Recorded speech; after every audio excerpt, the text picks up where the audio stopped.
Y me da muchísimo gusto saludar esta mañana a Máximo Bedoya, presidente de Ternium. ¿Cómo estás, Máximo? Buenos días. Rodrigo, muy buenos días. Un gusto estar contigo. Qué gusto saludarte y me da más gusto además que recientemente anunciaron una inversión importante en la planta que tienen allá en Pesquería, en Nuevo León, que además tuve la oportunidad de conocerle y es un portento de tecnología, de verdad que da mucho orgullo. Por favor, cuéntanos de qué se trata esta inversión y sobre todo también cuál es la dimensión de Ternium en México. Bueno, la inversión, vos viste, como bien dijiste, es una, digamos, la planta esa es una planta muy nueva, es la planta siderúrgica, te diría, más moderna de América. Y esto es una inversión que continúa este proceso que tenemos de localizar más producción en México. Es una inversión de $1.000 millones, consiste en un nuevo laminador en frío, una nueva línea galvanizada, una nueva línea de decapado y líneas de terminación.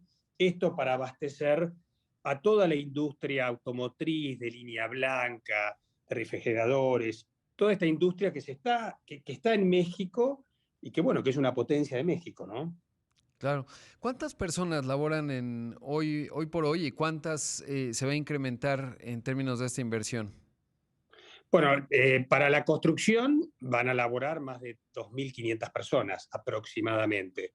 Este, para después, cuando la planta ya esté operativa, son entre 500 y 600 personas más. Como vos viste, estas plantas son plantas muy productivas, ¿no? Que tienen mucha gente técnica, pero tiene poca gente en el piso de la planta, ¿no? Muy automatizadas para darle más productividad y más competitividad a la industria. Claro.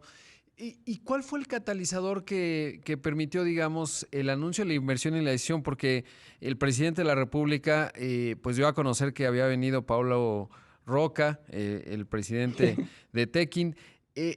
¿Cuál fue, digamos, ese catalizador que permitió que se diera esta inversión? No, esta inversión la estamos pensando hace tiempo, digamos. Cuando uno ve todo este centro industrial Ternium, eh, te recuerdo, nosotros Sí. empezamos este centro hace como 10 años. Esta es la tercera etapa del centro. Llevamos invertidos solamente en Ternium en las primeras dos etapas $2.500 millones. Después hicimos una central eléctrica que tú también visitaste de $1.000 millones para abastecer nuestras propias necesidad de energía, son más de 3.500, y esta es una tercera etapa, digamos, que continúa este crecimiento.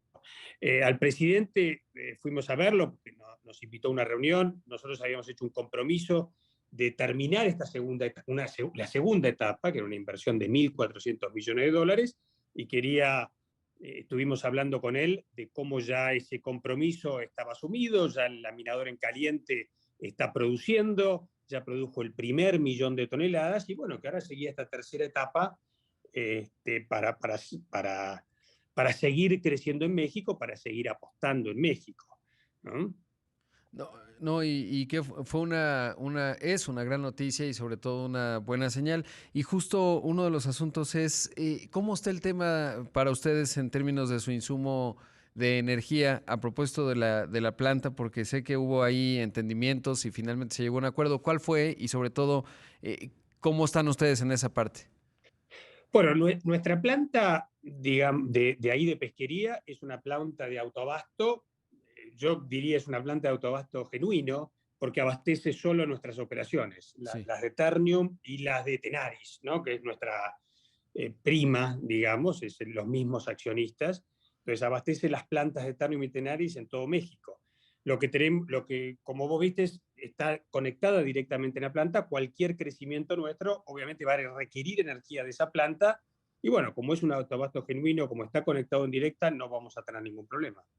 Ah, qué bueno, esa es una gran noticia porque de repente en las definiciones, y por eso me llamó mucho la atención el tema de la inversión, que como bien dices, pues ya tenían proyectada, pero bueno, pues esto, digamos, da tranquilidad. Ahora, ¿cómo está, digamos, el sector del acero y particularmente ¿cómo está México? Porque claramente nuestro país está creciendo, hay demanda. Ayer daba cuenta de algunas inversiones, por ejemplo, de una planta de Bosch que va a poner refrigeradores y tal, y eso supongo que está en la visibilidad, digamos, de lo que implica el mercado en México y de ahí la inversión, ¿no? Sobre todo porque somos un gran Mm. productor de cara a la región Norteamérica. Bueno, sin duda, y creo que eso es uno de los grandes, digamos, incentivos o motivos por el cual nuestro crecimiento en México. Nosotros hablamos hace tiempo, Rodrigo, y cuando estuviste en pesquería también, del famoso reshoring, nearshoring, y la verdad que eso está ocurriendo.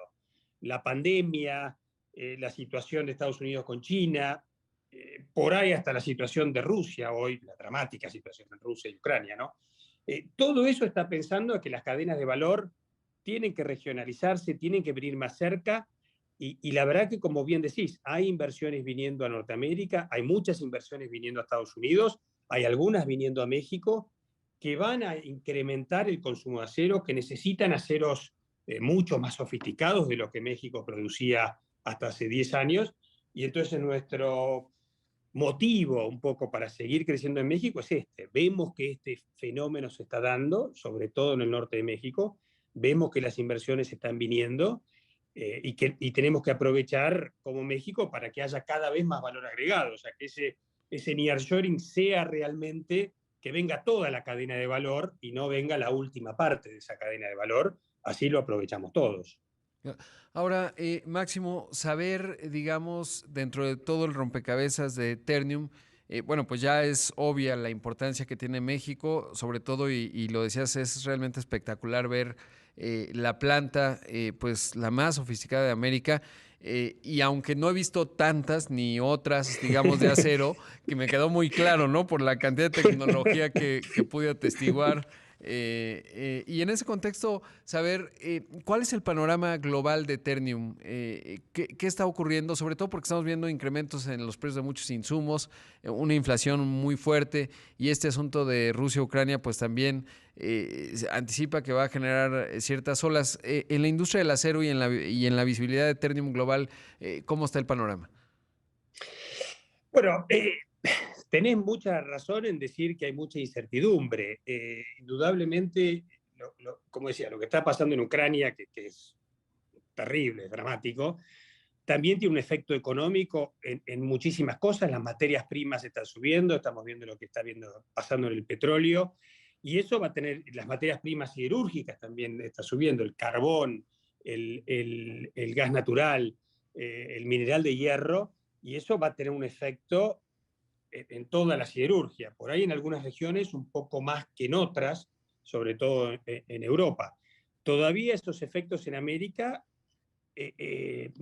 por lo menos en la demanda, ¿no? El efecto Uh -huh. también puede ser, bueno, si esto va a bajar la demanda, si esto va a hacer que la demanda disminuya y, bueno, tenga mucho efecto sobre la siderurgia. Todavía eso en las Américas no lo estamos viendo, que es donde realmente es el foco de Ternium, ¿no? En todo el continente americano.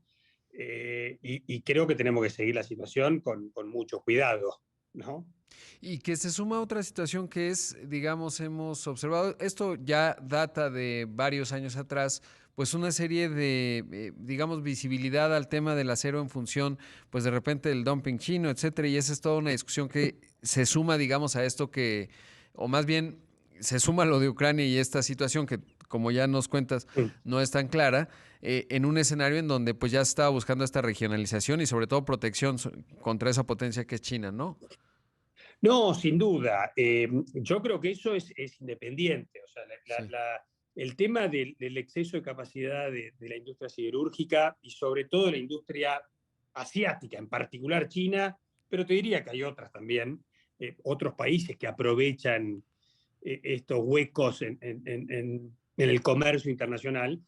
Eh, Esta situación continúa hoy y bueno, yo creo que México o la región Norteamérica, porque no solo México, Estados Unidos es mucho más visible en esto, ha entendido hace varios años esta situación y hoy la está combatiendo. Diría que tenemos que seguir combatiéndola porque, digamos, hay que aprovechar de vuelta. Todo este nearshoring tenemos que estar seguros que lo vamos a aprovechar y la manera de Claro. aprovechar es que haya más empleo, que haya más inversiones, que ese empleo sea un empleo de calidad, sea un empleo industrial, sea un empleo de las personas que puedan mantenerse muchos años y que a partir de ese empleo puedan mejorar su situación económica, ¿no? Sin duda. Pues Máximo, te mando un gran abrazo. Qué bueno, de verdad, que se dio este anuncio y sobre todo qué bueno lo que está ocurriendo con ustedes, porque pues genera mucho entusiasmo, sobre todo ver el grado de sofisticación y la capacidad, por supuesto, que tiene México y los mexicanos en la manufactura, y una empresa como ustedes que ha encontrado aquí pues un buen mercado de crecimiento. Muchas gracias, te mando un abrazo. No, al contrario, Rodrigo, muchas gracias a vos y un fuerte abrazo. Ahí escuchamos a Máximo Bedoya, presidente de Ternium.